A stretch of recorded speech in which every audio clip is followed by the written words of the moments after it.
The truth is what I'm always after first. Always after the truth first. In this video, I'm going to show you a man that's been kind of going viral a little bit. His name is Shahid Bolson. This is a Muslim man. And you could tell that he's a Malcolm X fan. You could tell he bites a lot of his style, but that's not what I'm here for. What he says, this is what I am here for. A lot of, I'm going to call out some RP people, but a lot of the RP, a lot of the conservatives, some liberals have kind of taken some of his clips and try to mash them together to just make their side look good. But if you watch this video, he addresses the real problem that America has. No, it's not just the XXs, because this is something that I've been advocating almost my whole life, that we have a serious problem in America with our so-called values. He addresses the root of the problem, especially when we talk about men versus women, who's better, is superiority. He addresses what is. Bottom line. So enough of the intro. I'm going to pull it up for you. And I'm going to narrate the whole time. I'm not going to do a whole replay and whatnot. I'm just going to show you. That's all. Let's see. Hopefully this works. Fair use, by the way. Let's listen. Oh, woman. But Islam is quite patriarchal, isn't it? I mean, doesn't the Quran say that men have authority over women? Well, don't they? I mean, men are the ones who have been oppressing you all this time, right? I mean, according to your own narrative, men have been running the show. The feminists are asking for their so-called rights. From who exactly? Look, if you didn't have what you call patriarchy, then what you would have is a hell on earth for women. Because clearly, women do not have the power to coerce men, to force men, to make men deal with them this way or that way. Fair use. If you're out somewhere and a man starts to chat you up and you don't want to be chatted up, what do? You tell him, I have a boyfriend, I'm married, and he goes away. You have to conjure up an imaginary man to get him to back off, because 9 times out of 10, only a man can keep another man in check, because men are inherently more dangerous than women. Instead of patriarchy, replace that word with bodyguard. What makes more sense? For you to be my bodyguard or for me to be your bodyguard? Who do you think is more capable of protecting who? From who? If men didn't protect women, who would? When men would do whatever they want. And isn't your bodyguard? And this is the point right there. A very important point. When we talk about the protection module, when a celebrity goes out, he or she is under submission to the bodyguard. That doesn't mean the bodyguard is superior to him or her, but you must submit. You got to listen to your bodyguard, right? So he's just addressing that point. So right there. Responsible for you? Shouldn't you listen to him if he says, for example, don't go here, don't go there, or let's take this route instead of that route because it's safer? Isn't that authority? But he's doing it for you. Would you feel resentment about that authority? That's irrational. Look, you cannot dismiss the importance of physicality, human physicality. We're physical beings. Technology does not level the field the way you think it does. Let's say you have a business meeting, and you have a meeting in a coffee shop. And while you're there, during the meeting, it gets late. It gets very late. And then the meeting is over. Your phone battery is dead. Coffee shop is closed. The client is left. And you came by Uber. Now you're alone in the dark with no way home. If it's me, I'll just walk home. If it's you, you would have been getting nervous and worried throughout the entire meeting. The later it got, worrying about how you're going to get home. You're not going to be worried about being assaulted by a gang of women. And if you were walking in the street by yourself late at night and you see a man coming towards you, which one of the two of you is more likely to be afraid? Who's going to be scared of who? But see, you. Right here. This is the most important part of this. I want everybody to listen. Before I go back to this video, this part right here, he's going to go into. He just set up the stage, right? And, a lot of the RP content creators, a lot of the conservatives, they just like to bring up the first part, really. And this next part, he basically exposes this American culture that we have, where basically, because Americans, what do Americans value most? Power, money, right? That's a West thing. That's what he's going to get into. And he's going to show you how technically people in charge have created this problem that we have. How we have created the problems between why women think that we can be equal by just being just like men. So he's going to go into that. Who in the West have confused this. The feminists have confused this. The red pillars have confused this power imbalance with superiority. We don't do that because we don't attach that kind of value to it. It just is what it is. The power imbalance, that literal physical power imbalance, that imbalance in the ability to coerce and exert force and to be violent. It's just a fact and a reality of the power imbalance between men and women. But your culture is in love with power. It's in love with force. It's in love with violence. So to you, whoever has the greater capacity for violence, whoever has the greater capacity for being dangerous, then that person is better. The one who can exert his will is better. Whoever has the power to force people to do something is better. And whoever is weaker is less. This is the main problem. Right there. That's what I wanted to address. You see it in our sports. What is the most popular sport in America? It's not soccer, which is popular for literally every other country worldwide. It's not cricket, which is popular for every country worldwide. It's not track, right? You would think it's something like that. Nope. It's football. Sports like that, power, bigger, faster, stronger at any cost, right? So now you'll even see it. Now you even see it in basketball, right? And we praise these sports, football and basketball. And literally it's just those sports rewards bigger, faster, stronger for the most part, especially when we talk about football. You'll see kids grow up, and because genetically they didn't win on the big scale, they think their life is over just because they couldn't grow a certain way and they can't play this specific sport. So you see where I'm getting. So and you'll see, for example, you'll even see it in dating, right? Oh, he needs to be this. He needs to be this tall. He needs to be 6 figures. So why do you think ladies say that? Because they think that should be the basis. They think that comes first. It's already ingrained in our culture. That comes first. Bigger, who has the most money. That's it. It's already ingrained in our culture. This is not something that, you know what I mean? I like to use the sports example because we glorify football and basketball while the rest of the world, they don't even play that sport. That's a sport that we invented. These are sports. The Canadians technically invented basketball, but these sports we create and we glorify, and we will even brag about how we are the best at basketball. We are the best at American football, hand egg, where the rest of the world don't even play it. And then we will brag about, I'm talking about Americans will brag about being better. And then when we lose, like we did in the 2014 FIBA World Cup, we didn't bring our eight starters. And we make excuses. Wow. The sports that everybody else in the world do, soccer, cricket, badminton, hockey, right? I'm trying to think, the Olympic sports, gymnastics, right? Track and field. It's actually dead even really across the world. And what we try to do is we try to turn our American sports and make it global and then talk about, we superior. It's all ingrained in our culture. Right? Men lead, women follow. So women see that example. So they think to chase equality is to chase power. And then once they say, and then these guys are hurt, where they're like, they just only want 6 feet tall and 6 figures and 6. It's already in our culture. It's already in our culture. I like using the sports example because it is hilarious how soccer is run in America. How they do how they run it for the youth in soccer in this country is hilarious. Like it'll be a recruiter asking about your height. And anybody that plays soccer knows that soccer has nothing to do with your height. It's the perfect sport because your height does not matter. The only time it really matters your height is if you're playing center back or you're playing goalkeeper. And anybody that plays soccer knows nobody wants to play those two positions. That's why it's the perfect balanced sport.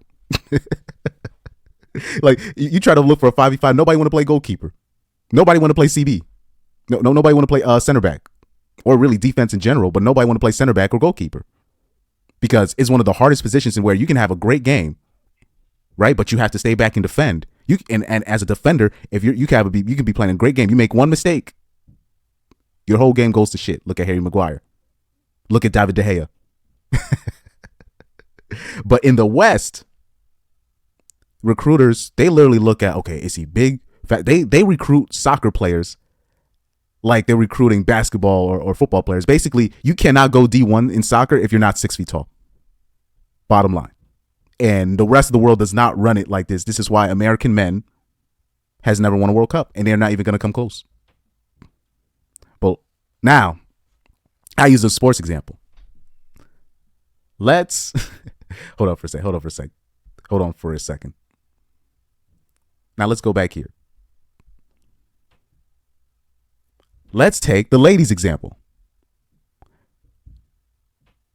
They don't even want to. It's crazy because now you're putting two and two together.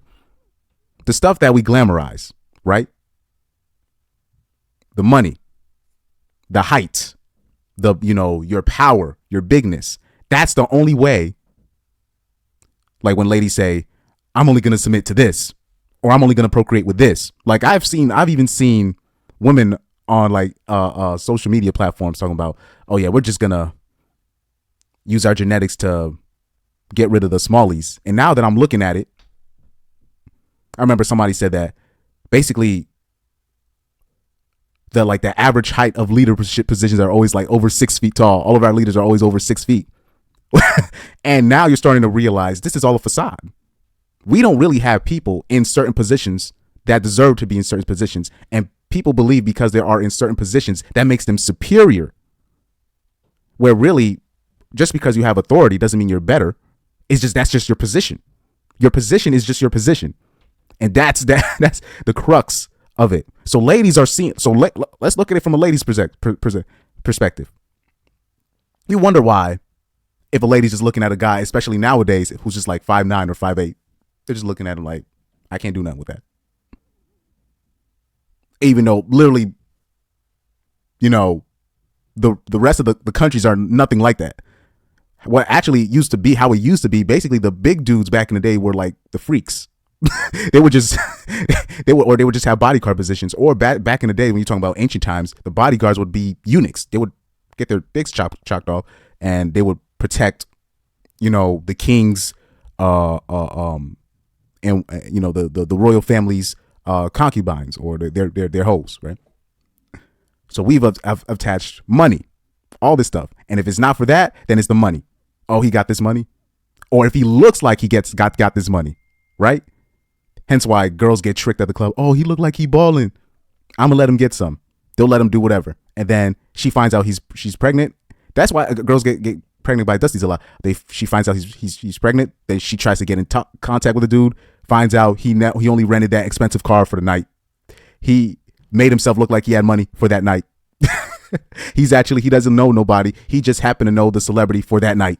So she thought he was a celebrity, or she thought he was connected to somebody powerful, which she was going to use that person to monkey branch to somebody else.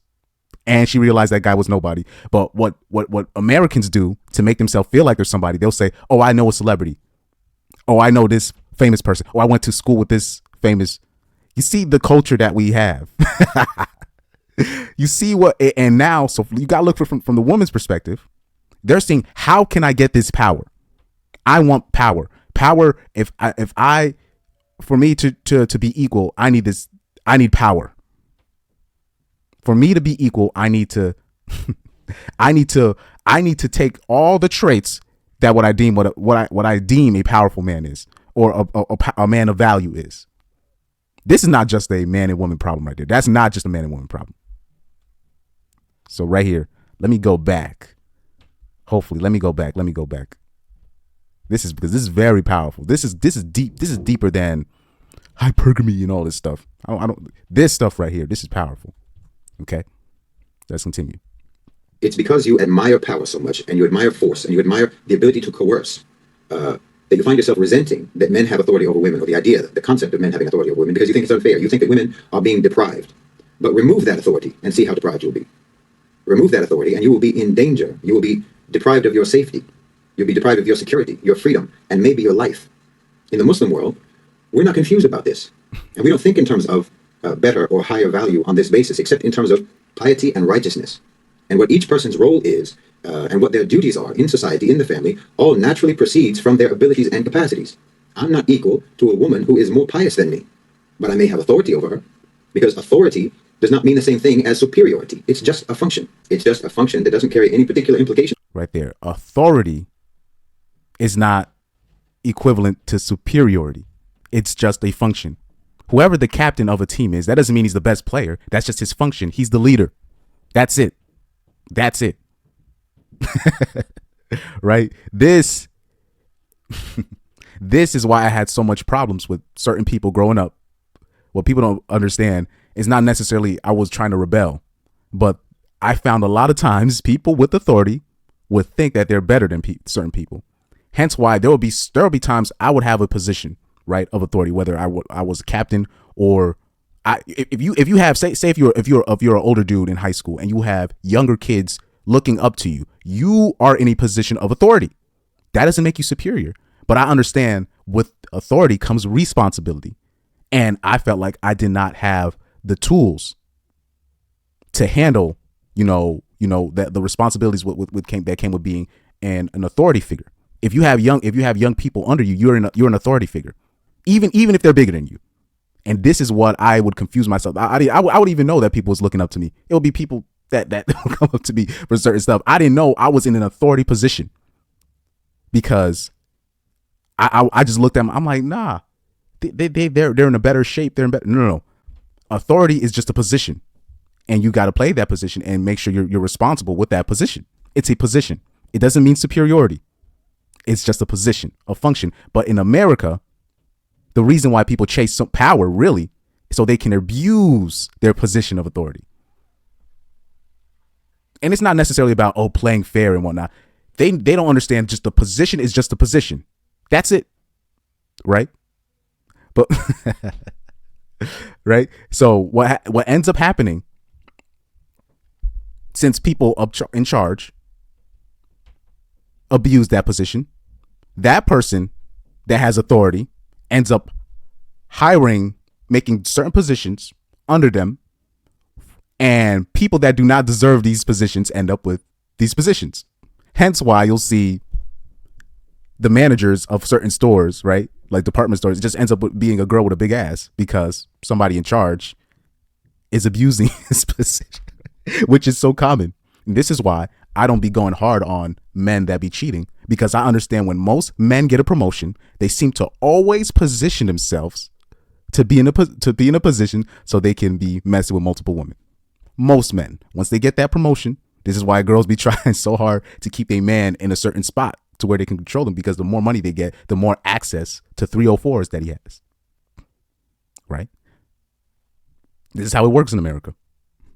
About it with regards to value, but your society assigns a value to it that's inappropriate. That is not an obvious value to be assigned to it. Yes. You in the West, because you've largely become atheist, will make fun of Muslims. Will make fun of our intelligence, because as you say, we believe in fairy tales. You say we believe in a God without evidence. We have no evidence to prove the existence of God, but we believe in him. Meanwhile, you invent this concept of equality, and treat it as sacred, and you believe in it religiously, with religious devotion, and you demand that everyone believes in it, and no one can dare doubt the reality and the holy truth of the concept of equality, even though all evidence that you are exposed to on a daily basis disproves that concept. So you'll make fun of us, and you'll look down on us, and you'll insult our intelligence for believing in something that you say we don't have any proof for. Meanwhile, you're believing in something for which all of the proof that exists disproves it. You see how incoherent your thinking processes are? Man. Powerful. I want you guys to watch the full video of this, if you can. Because, what a lot of our peers don't understand is this. I guess the wet dream, it seems like with a lot of people in this space, I've been picking up on it lately, is basically they think that, oh, these ladies are going to learn their lesson, and once ish hits the fan, they're going to be crawling back to us, and we could just going to say no, or we're just going to say yes, but you got to do this. And first of all, it's not going to happen like that. Women don't die in war. I don't know if you guys ever played. Well, that's one of the lessons I learned when I played Uncharted. That stark reality. When I first played Uncharted in, I don't know, 2006, 2007. I don't remember the first time I ever played it. And the pirates started coming, and it was the female videographer and Nathan, and the pirates started coming, and she was just like, "What are we supposed to do?" She was like, and then he's like, "Grab a gun, gotta take them out." And she was like, "Wait, what the? Why are we doing this? I thought we had licenses to be here." He's like, "We don't." And once this is the killer. What he says, he's like, "Yeah, we gotta shoot these people. And they don't take prisoners, well, male prisoners." And I was like, "Oh," and it took me a minute. I was young. It took me a minute to get. I was like, "Oh man." It took me a minute. I learned that as a kid, bro. There's no such thing as male prisoners. They don't. Whoever comes in power, women are just gonna submit to the next people in power. That's how it works.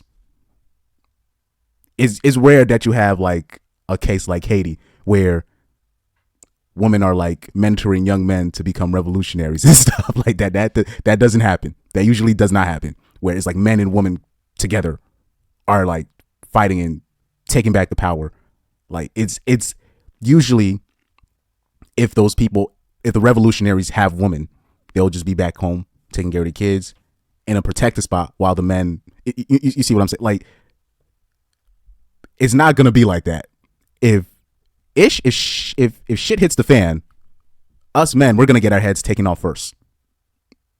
You see, so there's a lot of people that have this thinking that basically women are gonna learn they're not gonna learn their lesson. That's not gonna happen. So what we can do is understand what it is at the end of the day. And I like how Shahid here, I hope I'm saying his name correctly, basically addresses the functions of certain things. It is this, it's that. It's nothing special to it. Is that this is your function, this is your role. That's it. Nothing deeper than that. Nothing, you know what I mean? And because we try to make everything about superiority, hence why women are going to witchcraft, right? The number one growing religion, because physically, especially men like to brag about being physically better. Really, we should just leave it alone and just let nature take its course. Because the more that we try to intervene or the more we try to talk about it, because especially conservatives, they always be saying like they try to make it look like women are like weak and they can't do anything. they need our help. You're actually demeaning them, right? So this it's better that you just learn it. How basically just understanding what it is in the first place and understanding the position of authority doesn't mean superiority. And it's not necessarily just something to just brag on. And women need to understand, which some do, but this might go over deaf ears, that chasing equality there's no such thing as equality. There's no such thing as equality. You can try, but not everybody is created equal. You know what I mean? But that'll probably just go over deaf ears. And whatever position of authority, don't end up what was now you're seeing women getting in trouble now that they have positions of authority. Now you see, look at Lizzo. A lot of girls now are getting caught up in Me Too, right? Because they think authority is superiority. This is a West problem. This is American problem right here. This is the problem, the real problem, the real actual problem, the root of it all. Hopefully I do more videos on this guy because he has a lot of he makes a lot of great points. A lot of great points.